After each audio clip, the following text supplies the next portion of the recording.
अस्सलाम वालेकुम। कहानी अप में आप सबकी आमद का बेहद शुक्रिया। एक खूबसूरत सी कहानी आप सब के लिए जिसका नाम है चेचक, राइटर अब्दुल रब भट्टी।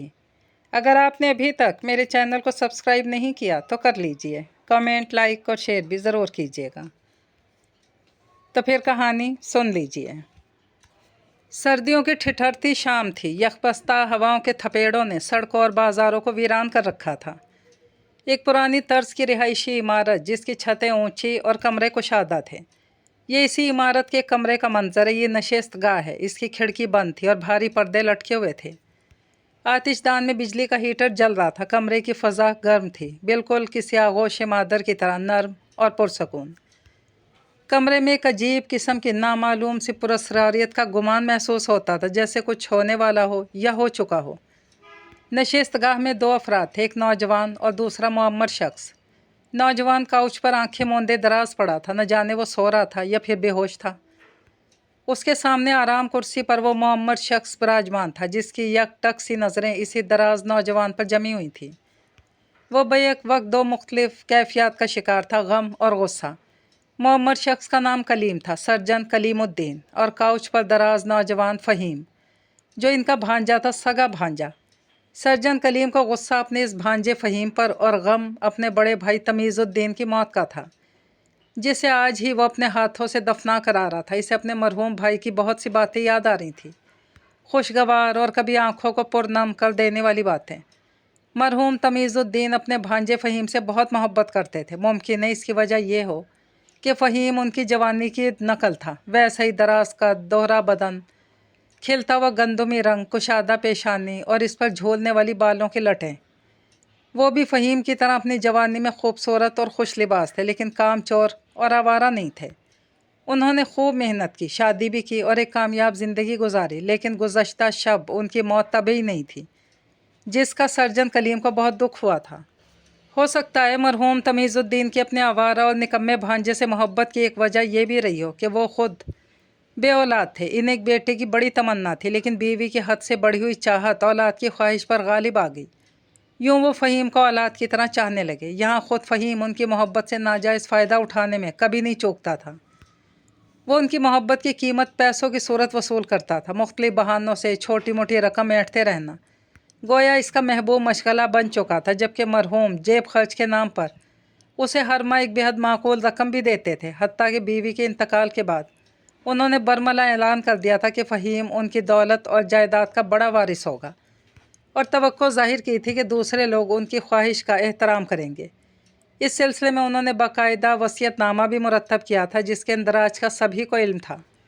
लेकिन सर्जन कलीमुद्दीन ने महसूस किया था कि गुज़श्ता कई माह से वो फ़हीम की तरफ से गैर मुतमईन और मायूस नज़र आने लगे थे।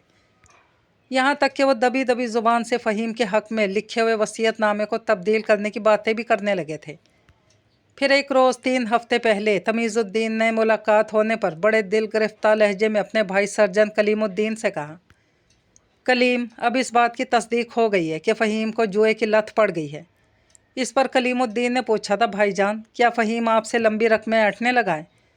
जवाब में मायूसी से सर हिलाया। बात पैसों की नहीं है कलीम, जुए की लत ऐसी लानत है जो कभी नहीं छोड़ती। आदमी शराब छोड़ देता है, बदकारी छूट जाती है, लेकिन तबाह बर्बाद होने के बावजूद जुए की लत नहीं छोड़ती। यह कब्र तक साथ जाती है। इसका नशा सबसे बढ़कर होता है, और हर जवारी की किस्मत में तबाही और बर्बादी लिख दी जाती है जो अटल होती है। अब मजबूरन मुझे सोचना पड़ रहा है कि मैं अपनी वसीयत फाड़ दूँ। मैं बर्दाश्त नहीं कर सकता कि इस कदर मेहनत और मुशक्क़त से मैंने ज़िंदगी भर में जो कमाया वो जुए की मेज़ पर ताश के पत्तों की नज़र हो जाए। मरहूम तमीज़ुद्दीन की तरह सर्जन कलीमुद्दीन भी अगरचे नौजवान फ़हीम के मामू ही थे, लेकिन बावजूद कोशिश के फ़हीम को कभी पसंद करने में कामयाब नहीं हो सके थे। बहन के रिश्ते की वजह से वो इसे बर्दाश्त कर लेते थे। अगरचे कई बार उन्होंने अपने भांजे पर तरस खाने की भी कोशिश चाही, लेकिन अपने दिल को इस पर आमादा न कर सके। फ़हीम इस काबिल था ही नहीं कि इस पर तरस खाया जाए। फिर अपने मरहूम भाई से आखिरी मुलाकात के बाद तो फ़हीम के लिए नफ़रत के जज्बात भी परवरिश पाने लगे। मुमकिन है इसकी वजह यह हो कि इन्हें अपने मरहूम भाई तमीज़ुद्दीन से बेहद मोहब्बत थी, और फ़हीम ने उनके भाई को बड़ा दुख पहुंचाया था। इन दोनों भाइयों की एक ही बहन थी, आरफा। फ़हीम इसी की इकलौती औलाद था। माँ और मामू के लाड प्यार ने इसे बिगाड़ दिया था। वो हद से ज़्यादा आवारा मिजाज हो गया था। उनकी बहन आरफा खुददार थी। अपनी पसंद से ख़ानदान से बाहर कॉलेज के लेक्चरर से शादी कर ली। ज़िंदगी भर बेचारी तंग दस्ती का शिकार रही, लेकिन कभी भाइयों के सामने हाथ नहीं फैलाया। इसी बहन का बेटा फ़हीम आवारा होने के साथ बेगैरत भी था। हर वक्त दोनों मामों के दर पर खड़ा रहता। अभी हाल ही में कलीमुद्दीन को इत्तला मिली थी कि फ़हीम को जुए की लत भी पड़ गई। ये खबर उनके मरहूम भाई तमीज़ुद्दीन ने ही सुनाई थी, जिन्हें वो आज सुबह ही अपने हाथों से दफन करके आए थे। दफवतन काउच पर दराज नौजवान फ़हीम के बदन में हरकत पैदा हुई तो कलीमुद्दीन उसकी जानी मुतवज्जा हो गए। फ़हीम ने पलकें झपकाते हुए कलीमुद्दीन पर नज़रें जमा दी। बोला, क्या हुआ था मामू जान? थकन और गर्मी के सबब तुम पर गशी तारी हो गई थी फ़हीम मियाँ। थकन और गर्मी? कलीमुद्दीन ने अपने सर को इस बाती जुम्बिश दी। पिंडी से लाहौर तक मुसलसल ड्राइविंग ने तुम्हें बुरी तरह थका दिया था। इस थकान में बड़े मामू की मौत के सदमा का भी बड़ा हाथ था। फिर यहाँ आने के फ़ौरन बाद तुमने काफ़ी पी ली, ऊपर से कमरा भी खूब गर्म था। माफ़ करना फ़हीम बेटे, बूढ़ों को सर्दी कुछ ज़्यादा ही लगती है, इसलिए जब तक कमरा खूब गर्म ना हो मैं बेआरामी सी महसूस करता हूँ। तुम्हारी तबीयत अब कैसी है? सर बहुत भारी है, हिलने जुलने की भी हिम्मत नहीं पड़ रही। मैं कितनी देर भी होश रहा मामू जान? यही कोई 20-25 मिनट। मैंने वैसे फौरी तौर पर तुम्हें इंजेक्शन लगा दिया था। चंद घंटों बाद तुम ठीक ठाक हो जाओगे। खुशकिस्मती से आप डॉक्टर हैं, इसीलिए मुझे फ़ौरन ट्रीटमेंट मिल गई। लेकिन मेरा ख्याल है कि मामू की नागहानी मौत का सदमा मेरी बेहोशी का बाइस है। आपको तो पता है मुझे इनसे कितनी मोहब्बत थी, ख़ुद वो भी मुझसे किस कदर मोहब्बत करते थे। तुम्हारी मोहब्बत के बारे में तो मैं कुछ कह नहीं सकता। हाँ, अलबत्ता मरहूम की मोहब्बत के बारे में तुम गलत फहमी का शिकार हो फ़हीम। फ़हीम की कुशादा पेशानी पर अचानक नन्हे नन्हे कतरे फूटने लगे। मैं समझा नहीं मामू जान, आप क्या कह रहे हैं? तुम अच्छी तरह जानते हो कि मैं क्या कह रहा हूँ। तुम्हें यह भी मालूम होगा मरहूम तुम्हारे हक़ में अपना वसीयतनामा तब्दील करके तुम्हें अपनी जायदाद से बिल्कुल महरूम कर देना चाहते थे। कलीमुद्दीन ने रुक कर फ़हीम को गौर से देखा, जो बेध्यानी में आस्तीन से पेशानी पर फूटने वाला पसीना खुश्क कर रहा था। मेरी समझ में नहीं आ रहा आप क्या कह रहे हैं मामू जान। अव्वल तो ये मुमकिन ही नहीं। इन्हें मुझसे और अपनी मरहूमा बहन से बहुत मोहब्बत थी, और अगर वाकई इनका ऐसा कोई इरादा था जिसका कोई इम्कान नहीं, तो मुझे इसका कतई कोई इल्म नहीं। तुम्हारे हिसाब से उनकी मौत बर वक्त हुई। ज़रा सी ताख़ीर तुम्हें बहुत बड़ी दौलत और जायदाद से महरूम कर देती और तुम ज़िंदगी भर भीख मांगने पर मजबूर हो जाते। कलीमुद्दीन ने बेरहमी से कहा, और इन्हें फ़हीम की आंखों में एक अजीब सी चमक लहरा कर मालूम होती नजर आई। भाईजान से तुम्हारी आखिरी मुलाकात कब हुई थी फ़हीम? कोई 9 रोज़ कबल। ये अच्छा ही हुआ कि मैं 2 रोज़ से शहर में मौजूद ही नहीं था। अपनी बात की वजाहत करो। मैंने अखबार में पढ़ा था कि अखबार में? कलीमुद्दीन ने भवें उचकाईं। तुम और अखबार? तुम्हें तो मोबाइल फ़ोन और इंटरनेट से ही। मामू जान पूरी बात तो सुन लो। फ़हीम बेजारी से बोला, कुछ दिनों से मैंने हर रोज़ जॉब की तलाश के सिलसिले में ताज़ा अखबार नेट पर पढ़ने का सिलसिला शुरू कर रखा था। ज़रूरत है कि अलावा दरमियानी सफ़हात में भी कभी कभी अच्छी जॉब के बॉक्स इश्तहार छपते हैं। मैं पूरा ही अखबार देख लिया करता था। वहीं खबर पर मैं चौंका। खबर क्या थी? कलीमुद्दीन ने दोबारा भवें उचकाईं, यूँ जैसे वो इसे किसी कसौटी तले जांचना चाह रहे हों। अभी यही कि मैंने मामू की मौत की खबर अखबार में पढ़ी। इसमें लिखा था कि गुज़श्ता शब कोई चोर उनकी कोठी में घुस आया था, और बज़ाहिर ऐसा नज़र आता है कि वो तिजोरी खोल कर माल समेट रहा था कि मामू ने इसे रंगे हाथों पकड़ लिया। उनके दरमियान सख्त जिद्दोजहद हुई, जिसके नतीजे में चोर ने मामू को गला घोंट कर हलाक कर दिया। इन्हें आखिर चोर से मुज़ाहिमत करने की क्या ज़रूरत थी? अगर वो कुछ ले जा रहा था तो ले जाने देते, इस तरह उनकी ज़िंदगी तो बच जाती। वक़ूए की जगह का जायज़ा लेने के बाद पुलिस ने यही नज़रिया कायम किया, लेकिन ये ज़रूरी नहीं वाकई ऐसा ही हो। कलीमुद्दीन उसकी तरफ घूरते हुए संजीदगी से बोले। उनकी भांपती हुई नज़रें बदस्तूर फ़हीम के चेहरे पर जमी हुई थी। फ़हीम ने अपने सर को जुम्बिश दी। बोला, इसीलिए मैंने कहा था कि शहर से मेरी गैर मौजूदगी मेरे हक़ में बेहतरी साबित हुई। हालांकि मामू के जनाजे में शिरकत न करने का मुझे बेहद दुख और मलाल है। तुम्हारी गैर मौजूदगी का इस वारदात से क्या ताल्लुक़? जाहिर है पुलिस ने आपका भी बयान लिया होगा, और आपने इन्हें वसीयतनामे के बारे में बताया होगा कि तमीज़ुद्दीन मामू मुझे अपनी वसीयत से खारिज करना चाहते थे।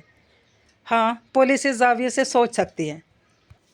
तुम्हें याद होगा गुज़श्ता कई माह से मरहूम बिल्कुल रिटायर्ड लाइफ गुजार रहे थे। घंटे आधे घंटे के लिए दफ्तर चले जाते, बाकी वक्त आराम करते थे। दरअसल 2 माह पहले उन पर दिल का दौरा पड़ा था। میں ہی ان کا علاج کر رہا تھا۔ انہیں اسپتال میں جانے اور مریضوں کی طرح زندگی بسر کرنے سے شدید نفرت تھی۔ انہوں نے تو مجھے ہی منع کر دیا کہ میں اس کا ذکر کسی سے نہ کروں۔ پھر کوئی 2 ہفتے پہلے ان پر دوسرا دورہ پڑا۔ اس وقت میں نے ان سے کہہ دیا تھا کہ اگر فوری طور پر انہوں نے آپریشن نہیں کرایا تو تیسرا دورہ جان لیوا ثابت ہوگا۔ افسوس انہوں نے میری بات پر کوئی توجہ نہیں دی۔ لگے کہنے کہ وقت سے پہلے موت نہیں آ سکتی، اور آ جائے تو کوئی اسے ٹال نہیں سکتا۔ اور کل رات انہوں نے محسوس کر لیا تھا کہ ان پر تیسرا دورہ پڑنے ہی والا ہے۔ آپ کو اس بات کا یقین کیوں ہے ماموں جان؟ اس لیے کہ کل رات 2 بجے میرے فون کی بیل گنگنائی تھی ایک تواتر کے ساتھ۔ مجھے نیند سے بیدار ہونے میں کچھ تاخیر ہو گئی۔ جب میں نے فون اٹھایا تو دوسری طرف سے لائن منقطع ہو چکی تھی، اور مرحوم کی بات بھی کل رات لگ بھگ ان کی موت بھی کل رات لگ بھگ اسی وقت واقع ہوئی تھی۔ اس بات سے مجھے یقین ہوا کہ کل رات بھائی جان مجھے ہی فون کر رہے تھے، اور چور یہ سمجھا کہ کھٹکے سے ان کی آنکھ کھل گئی اور وہ پولیس کو فون کر رہے ہیں۔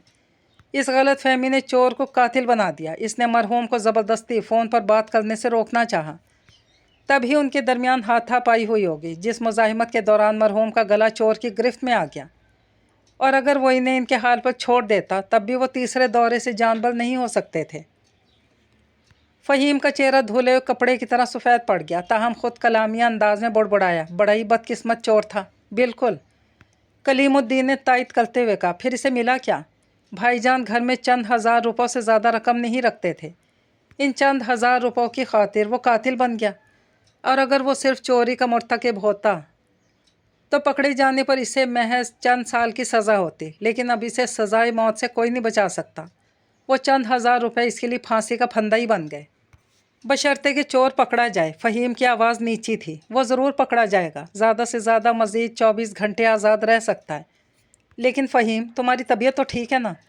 آپ اس قدر وثوق کے ساتھ کیسے کہہ سکتے ہیں کہ پولیس 24 گھنٹے کے اندر چور کو گرفتار کر لے گی؟ اس کی بھی ایک وجہ ہے، لیکن مجھے تمہاری حالت کچھ ٹھیک نظر نہیں آ رہی۔ ایسا معلوم ہوتا ہے جیسے تمہیں بخار ہو۔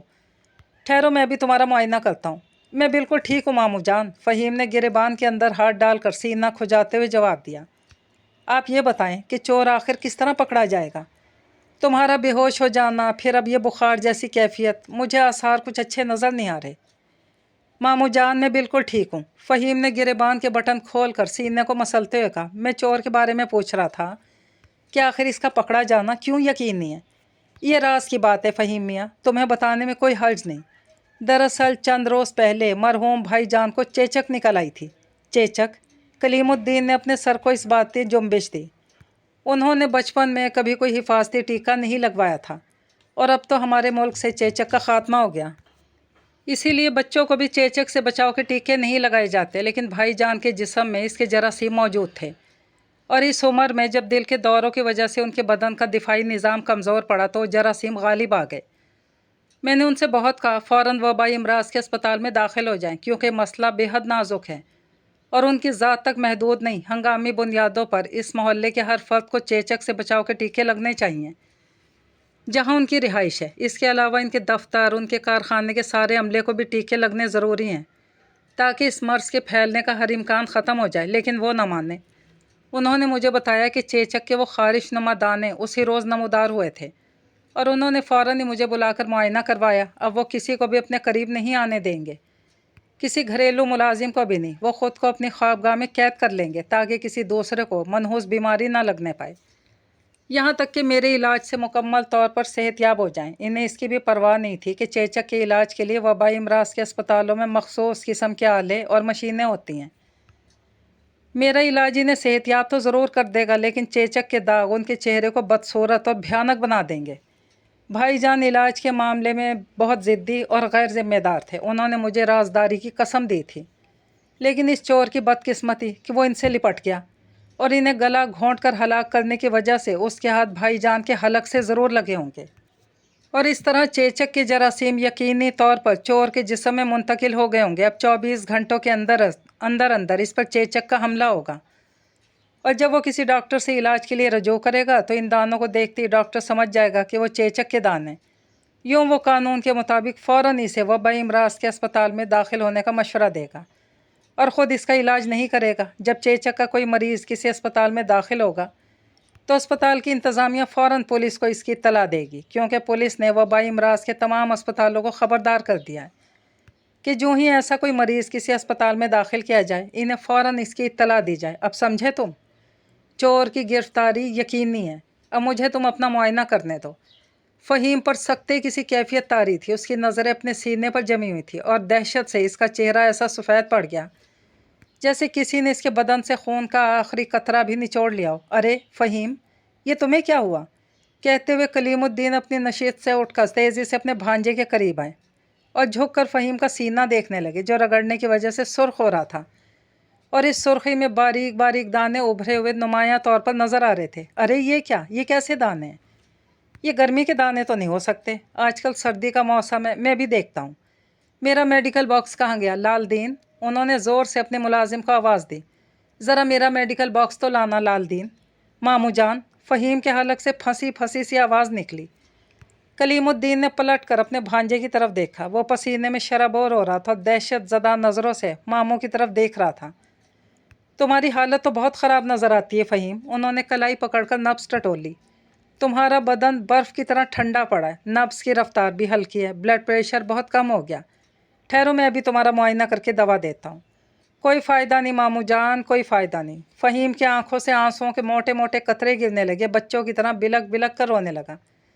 अरे अरे, इस कदर घबराने की क्या बात है फ़हीम मियाँ, हिम्मत से काम लो। इंसान तो बीमार होता ही है, मैं भी होता हूँ, सब होते हैं। फिर मुँह फेरा। लालदीन, किधर मर गया? जल्दी मेरा बॉक्स लेकर आ। मुझे बचा लो मामू जान, फ़हीम ने बिलाखिर रोते हुए जैसे फरियाद कर डाली। मेरा चेहरा बदसूरत हो जाएगा, मैं ज़िंदा नहीं रहूँगा मामू जान। रोते रोते इसकी हिचकियाँ बन गईं। तुम्हारा चेहरा क्यों बदसूरत होगा? क्या वजह है आखिर? तुम तो बिला वजह इस कदर परेशान ही हो गए फ़हीम बरखुरदार। लो, लालदीन मेरा बॉक्स ले आया। मैं भी देखता हूँ आखिर तुम्हारी ये हालत क्यों हुई है। मुझे चेचक हो गई है मामू जान, अल्लाह के लिए मुझे बचा लो मामू जान। चेचक? लेकिन कैसे? तुम भाईजान से आखिरी बार 10 रोज़ पहले मिले थे, इस वक्त तो ये देखें देखें। फ़हीम ने जवाब में अपने सीने की तरफ इशारा किया। मैं मामू को मारना नहीं चाहता, लेकिन कल रात पता नहीं क्या हुआ, मैं बहुत परेशान था। मामू ने मुझे बता दिया था कि वो मुझे वसीयत से खारिज कर रहे हैं। मुझ पर शैतान सवार हो गया। मैं ही वो चोर था, वो बदकिस्मत चोर। काश मैं कल रात वहाँ गया ही ना होता।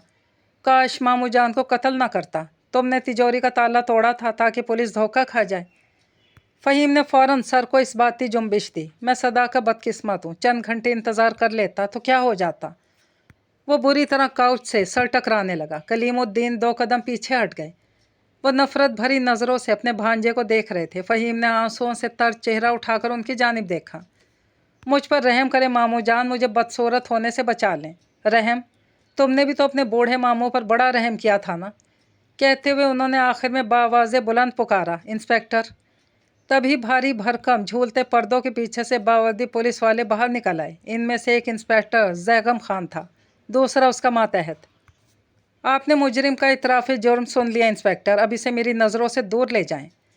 इंस्पेक्टर का इशारा पाकर मातहत ने फ़हीम के हाथों में हथकड़ियाँ डाल दी, जो फटी फटी नज़रों से पुलिस वालों को देख रहा था। इसे दूसरे कमरे में ले जाओ। कलीमुद्दीन खुद को अचानक ही बहुत बूढ़ा महसूस करने लगे।